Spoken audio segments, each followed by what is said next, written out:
Filmar desse tamanho. Vai, meu gordo. Vai que você tá sendo filmado, gordo. Pra fita. Dá um alô pra câmera, gordo. Oi. É o gordo. Vai queimar um filho. Porra, meu, mas... Então, se você vai servir o clube, Vou dar um toque aqui primoroso na reta pra você filmar. Certo? Olha lá, que coisa. É muito mais consagratório do que ser campeão. Por exemplo, do O pique de cameraman já. 41.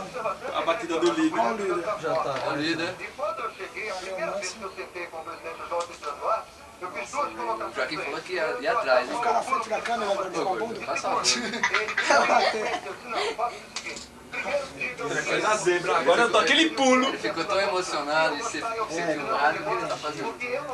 Ô, bateu. Eu trabalhando na portuguesa e eu não venho aqui pra me projetar. 4, Porque eu não vai pro entendo o meu 5. trabalho como autoprojeção, mas sim como uma autorrealização de mim mesmo. O meu trabalho faz parte do Cuidado, faz aí. Autorrealização de Esperto pra caramba, tem hein? um sabor muito maior e se for Ó, Marco Antônio, você está fora da primeira filmagem da Olha, deixa eu brincadeira, tá só anotando aí. Junto com os garotos. Não, tá bom, ele tá voltando. Pô, treinos, né? Olha, position. É, ele tá voltando, ele ficou tão emocionado. Fazer sempre na frente pra mas Mãe, demonstra uma boa performance. agora você desceu. Se pôs ele de castigo, ele desceu. Joaquim. Tá bom? O Palmeiras já chegou, né, Vanderlei Nogueira? É verdade. Cândido Garcia, José Silvério, Orlando Duarte e o último jogador aqui na porta ainda do vestiário da Sociedade Esportiva Palmeiras. O Lino está conosco, José Silvério, um clássico importante daqui a pouco para o rádio no Brasil. Palmeiras e Portuguesa, Silvério. Oi, Lino, boa tarde, tudo bem? Oi, Silvério, tudo bom? Tudo bem com você, né? Tudo jóia. Você tem feito uns golzinhos também nesse campeonato, né, Lino? Oi? 8. Tem feito uns golzinhos também, né? De vez em quando, nós chegamos na frente, né? Nós escanteio, numa falta e dando sorte para fazer os golzinhos. Esperamos que o seu possa repetir hoje. Mudou alguma coisa de Carbone para Carabina? Não, não mudou muito, né? O Carbone, inclusive, dá uma nivelagem para mim, para mim atacar quando possível, Vinha né? atacar, Eu, vinha defender. também Ninguém ataca, né? Tá certo. Principalmente com tacape. O negócio dele é que ele tá atacado. Vai, anda ali, 20. Que 7. Aí, 42, Quando a gente 42. perde a bola, Saiu os 7. jogadores marcando, inclusive o próprio ataque, voltando a ter um nível marcado, Saiu e 7. tem facilitado que eu posso ter uma liberdade maior de ter um ataque. Vai, Joaquim. Olha, boa tarde. Eu normalmente não me refiro às coisas particulares de jogadores, de treinadores, isso é uma coisa, é individualidade respeitada. Como é que está o Lino no caso do Diogo? Boa tarde, Orlando. Inclusive, eu estava conversando até com o Adelê há pouco. O Diogo é Olha o 21, né? do Lino, né? Como de todos os jogadores do Palmeiras, é um cara finíssimo, Pode elogiar. um cara que Tá trabalha bem, tô na Vai, reta. gordo. Deu sorte, dentro de hein? campo, né? Treina bastante, se esforça, mas é um jogador que... Boa, bateu! Não, senhor. Cadê o número 1? Só mostra o nariz dele também. Tô fazendo que decadência, fazendo anotação só na Fórmula 1, pelo amor de Deus. Eu, Roque, Tem bala. o Coisa, hein? jogador que mais... Marca aí 27, hein? alguma coisa para aconselhá-lo, né? É, você virou um realizador anotador, Marco Coisa que, Antônio. logicamente, prejudica ele como um grande jogador que é, somente não Gato. só para ele como para o Palmeiras. Mas eu não sei o que acontece, de repente o jogo acaba fazendo algumas coisas que... Ô, bicho, cadê o número 1? Pôs aqui, gordo, você tá dormindo? A gente fica chateado porque não é jogador e faz falta ao Palmeiras, né? Muito bem, ele não vai esperar, eu queria que você contasse pro ouvinte da Jovem Pan o que é que você espera. Vamos, gordo. O que é que vai acontecer? Um 0-0 apertado, uma goleada 5-5, da Palmeiras, da Portuguesa. 5x5, olha a goleada assim. Olha só, na goleada.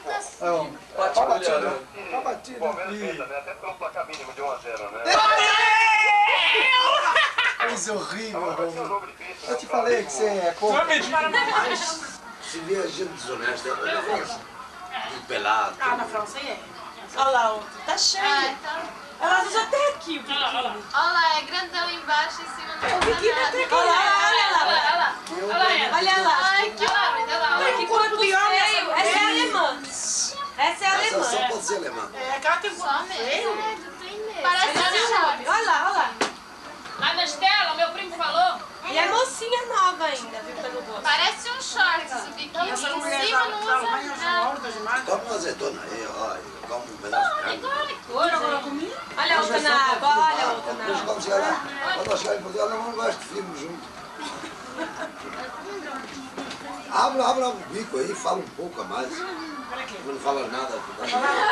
Acho que eu falava mais também. Não. Olha lá, mãe. Pega lá. Quando nós chegamos lá, nós vamos deixar Essa até que ainda tem o aqui, peito. calma aí, tá? Ainda vai fumar na minha cara. Ainda tem o peito da minha mãe. A minha mãe falava, olha, falar aí, porque aí vocês vão aparecer na televisão. Pode falar, pode falar.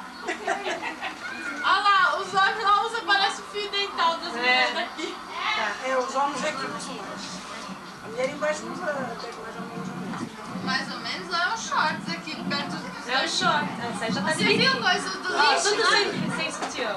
É, e essa já tá mais... E tiraram há pouco tempo, porque aqui Onde nós estamos? E ninguém liga. Eu acho incrível. Ninguém liga. E antes usava, porque aqui Daqui tá a pouco marcado, né? não nascer nada. Mas igual os índios, né? Não existe mais filme bom hoje em dia. Tudo filme assim de mulher nua. Só isso. Aqui no Brasil não tem filme bom. Tem Olha lá, tudo topless. olha lá. Olha lá. Nossa. Não tem uma sutiã difícil. Nessa praia não tem nenhuma. Só tem mesmo. O cara fala 2, 3 idiomas. Fala em vários idiomas, tem muita gente Explica, estrangeira. vira a Por isso que eu Tal. digo, o cara quando vai passear tem que conhecer um lugar bom. Porque também só conhecer mato. Ah, mas esse aqui, Agora eu não olha o gosto muito jardim, de cidade. olha o jardim. Eu já estou cansado de cidade. Esse grande. filme aí, no Canal 2 passou uma vez a reportagem por dentro, tudo por dentro, é bonito com a chuva. Nós temos ele gravado. Lindo, olha o Essa jardim. flor, olha a Mary. flor mais linda do mundo. Mary. É lindo, amor. Ó. Ai, que bonito. Ai, que lindo. Ixi, criança gosta. Tá escrito. Essa vocês estão falando, né? Não, a gente vai passando, é a língua que ninguém entende, Olha, é estrangeiro. Estrangeiro inglês. É, Olha aqui. gente que passou. Vai gente tudo pra lá. Ah, Não sei o que nossa, lá. tem É turista turista? lá. Não, em Portugal, não é porque eu seja assim em Portugal, mas se você procurar um lugar lindo, está cheio de lugar bonito. É, bonito. Até coisa muito. E depois você passeia tranquilo, né? No começo nós tínhamos um medo. A gente passa na A esquina. minha mãe fechava a janela.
As Amoreiras são decisivamente e definitivamente um objeto pós-moderno.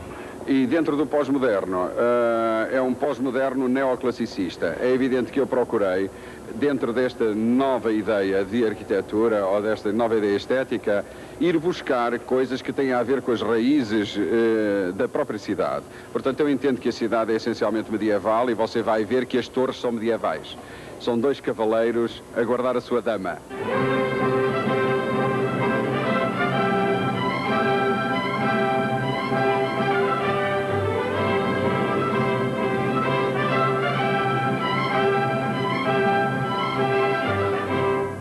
A arquitetura que eu passo. É uma arquitetura alegre, é uma arquitetura de excitação, é uma arquitetura, para além da referência histórica, que procura reintroduzir a cor, procura reintroduzir até uma certa alegria, uma certa, como direi, uma certa ideia de juventude. Você olha para as Amoreiras e sente-se bem, não é? Foi assim que se sentiu. Esse colorido está se espalhando por Lisboa. O próprio Taveira acha que as Amoreiras são coisa do passado e já partiu para a construção de novos edifícios também ousados que ele pretende transformar num registro visual da Lisboa dos anos 80.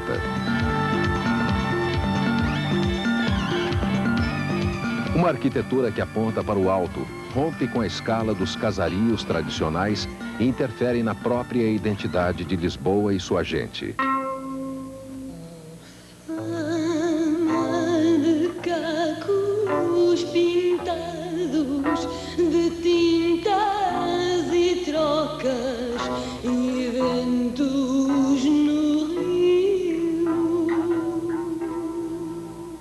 A Alfama de raízes mouras é o mais cultuado dos bairros antigos de Lisboa. Ruas muito estreitas, casas empilhadas umas sobre as outras, as construções se agarrando aos morros. Aqui, como em toda Lisboa, as moradias se deterioraram, castigadas não só pelo tempo, mas por uma legislação da época da ditadura que congelou os aluguéis durante 50 anos. Nem os inquilinos, nem os proprietários tinham interesses ou recursos para conservar as casas. Hoje os aluguéis obedecem às leis do mercado e Lisboa trata de recuperar seus bairros históricos. A ideia não é apenas restaurar a arquitetura, mas manter vivos os costumes que tornaram esses locais tão característicos.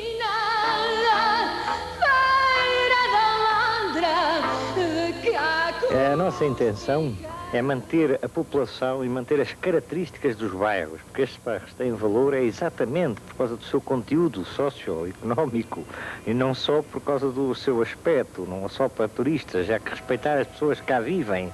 Como fazer essa reabilitação do bairro sem mexer com a vida das pessoas e sem alterar a estrutura do bairro? Bem, procurando instalá-las provisoriamente tão perto quanto possível das zonas onde vivem, atualmente, e enquanto se faz a recuperação das atuais casas, das casas existentes e das condições de habitabilidade e de salubridade que elas não têm. E as pessoas, portanto, sabem que vão voltar. Ao levar sua teoria para as ruas, o diretor do Gabinete Técnico de Restauração da Alfama ganha o respeito e o calor dos antigos moradores do bairro. Aqui ele é o senhor arquiteto, uma figura popular e íntima, que vai entrando pelas portas sem ser convidado, recebendo manifestações de carinho e ouvindo cobranças de gente que tem pressa em ver suas casas reformadas. Dia que chove, não podemos passar aqui senão sem olhar. Porque a casa está para baixo. Olha lá para fotografado. Deve ser fotografado. Às vezes, deve ser fotografado. Portugal não está sozinho no esforço de restaurar o patrimônio histórico-cultural. A maior parte do dinheiro aplicado nas obras vem da Comunidade Econômica Europeia. Só na Alfama são 12 milhões de dólares, grande parte a fundo perdido. Aqui estamos nesta zona antiga de Lisboa, à frente da Alfama, junto ao Terreiro do Paço, e temos aqui presente esta experiência de recuperação do edifício histórico que tinha sido atingido pelo terremoto do século XVIII. Foi o primeiro projeto já executado. Foi o primeiro executado. E eu penso que é um exemplo interessante porque foram reconstituídos os dois pisos superiores e foi feita uma nova interpretação, uma interpretação atual do estilo manuelino no enquadramento das janelas. Das janelas. Isto mostra que a nossa concepção da preservação dos edifícios históricos não é no sentido de manter rigorosamente as suas características, mas também no sentido de dar um contributo da estética atual para a recuperação desses edifícios.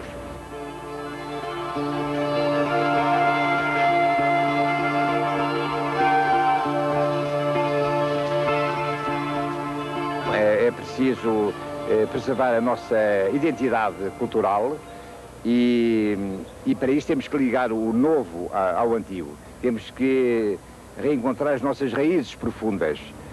E a arquitetura é um aspecto muito particular e muito importante desse enraizamento cultural.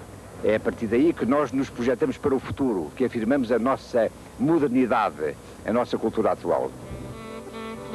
Projetar-se para o futuro sem perder a identidade. Esse é o grande desafio de Portugal no momento. E há um prazo simbólico representando esse desafio, 1992. É quando os 12 países da Comunidade Econômica Europeia abrem suas fronteiras e passam a se relacionar como se formassem todos uma grande nação. Uma espécie de Estados Unidos da Europa. Para Portugal, a data fecha uma importante etapa do processo de adesão à CE, assinada em 1986. Nós, neste momento, estamos num período de expansão económica efetiva. Estamos a crescer a 5% ao ano, o que significa uma média de crescimento maior do que a de qualquer outro país europeu, como aliás é necessário para recuperarmos do atraso em que estamos em relação aos países avançados da Europa.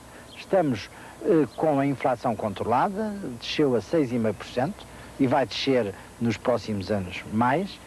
Temos uma taxa de desemprego que é das menores da Europa, 8% neste último ano. Amortizamos a nossa dívida pública consideravelmente e estamos, portanto, a reduzi-la de uma maneira drástica e substancial. Os déficits da balança de pagamentos transformaram-se em superávites, visto que temos uma atividade exportadora muito grande e temos também as remessas, naturalmente, dos nossos imigrantes e, fundamentalmente, do turismo. Temos 17 milhões de turismos para o próximo ano, portanto, isto são provas consideráveis de que todo o nosso país está a mexer. E está a mexer, sobretudo, nos domínios em que eu mais aprecio, isto é, justamente no setor da juventude, dos jovens empresários que estão com grande dinamismo e, sobretudo, junto da intelectualidade e dos meios científicos e tecnológicos. Portanto, eu estou convencido que 92 vai ser um grande repto, um grande desafio para Portugal, mas que nós somos capazes de o vencer. A adesão de Portugal à CE já teve resultados concretos. Apenas em 1987, o país recebeu do Fundo Europeu cerca de 700 milhões de dólares para modernizar setores fundamentais da economia. Nós temos recebido esses apoios financeiros, basicamente, para três tipos de aplicações. A primeira, para proporcionar uma melhoria nas infraestruturas do país, fundamentalmente em termos de portos, estradas, condições que favoreçam a atividade económica em Portugal. A segunda, para a formação profissional, provenientes do Fundo Social Europeu. Recebemos, por exemplo, em 1987, cerca de 30 milhões de contos para melhorar a capacidade produtiva dos portugueses, dos recursos humanos. A terceira aplicação foi na agricultura, onde recebemos cerca de 33 milhões de contos, que se destinou a melhorar as explorações agrícolas e a criar melhores condições para a atividade da agricultura em Portugal. Na agricultura está o maior entrave para que Portugal se coloque de igual para igual frente aos outros países da Comunidade Econômica Europeia. A preocupação é tanta que nesse setor o prazo de adequação já foi prorrogado de 1992 para 1995. Ao mesmo tempo, a agricultura é uma das atividades mais importantes da economia portuguesa. 23% da população ativa do país trabalham nos campos. É o país da CE com mais gente envolvida nessa atividade. Em geral, são agricultores que aprenderam seu ofício na própria terra. Nunca tiveram outra formação profissional. Esse é um dos aspectos que tornam o setor atrasado. Mas há outros. Na maioria das plantações, a mecanização ainda não chegou. E a produtividade é pequena. Portugal ainda precisa importar metade dos alimentos que consome. Nos campos do norte, o que se vê é isto. Propriedades muito divididas, onde predominam culturas de subsistência. Cada família planta em seu pequeno pedaço de terra e conta apenas com sua própria força e a ajuda dos animais. Qual é o nome da senhora? Sou Maria. Maria? Tenho. Que idade a senhora tem, dona Maria? Tenho. Que idade eu tenho? Tenho 79 anos. Ando neles. 79? Tenho 78. 78. Feitos. Sempre aqui, trabalhando na terra? Que remédio a gente tem? Não tenho outro modo de vida. Tem de ser. Vai plantar o que é? Semear milho. Milho. Sim. Desde que nasci, tenho 50 anos, trabalhei sempre na lavoura. E Vai. gosto disto. Gosto. A terra é sua? É, sim, senhor. Esta é a minha, ou nossa. Sempre foi? Era dos meus pais e agora é nossa.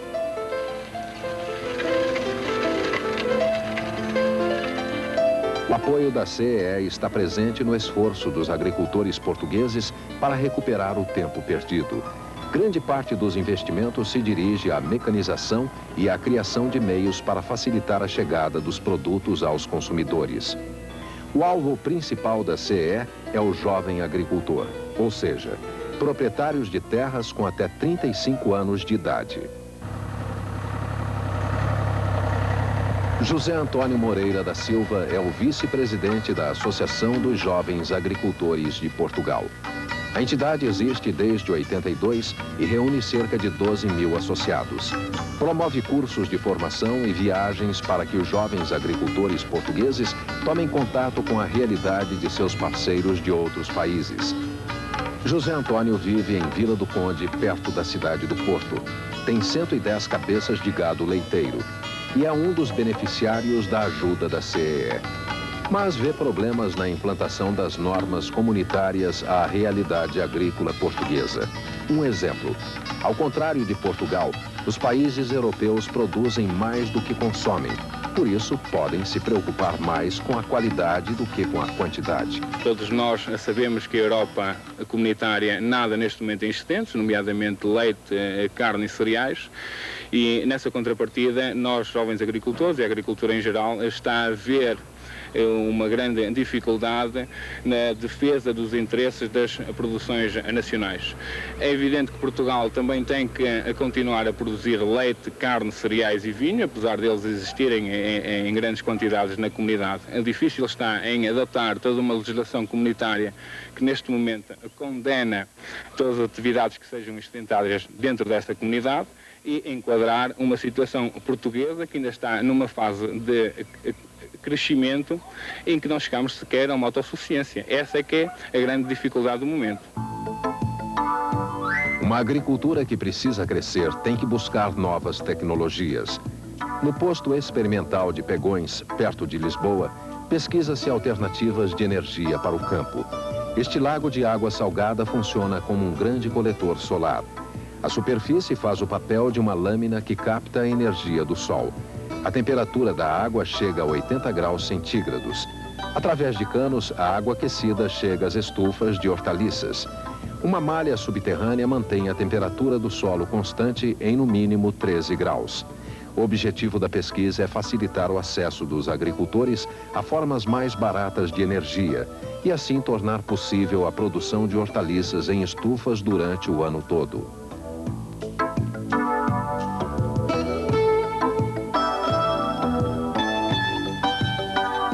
Outra experiência feita em Pegões. Aqui os técnicos estão adaptando um sistema de irrigação que já existe nos Estados Unidos. É uma estrutura que se movimenta em torno de um eixo através de programação eletrônica. A máquina pode ser programada para trabalhar ao longo de 28 dias, sem necessidade de um operador.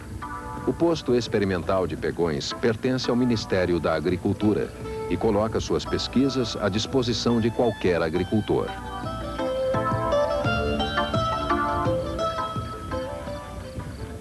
A pesquisa em Portugal aponta também para outros campos.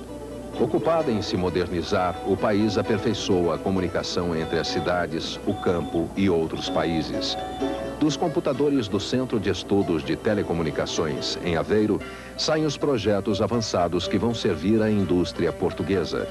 Foi esse centro que projetou e instalou em 87 a primeira central telefônica digital do país na cidade de Viseu.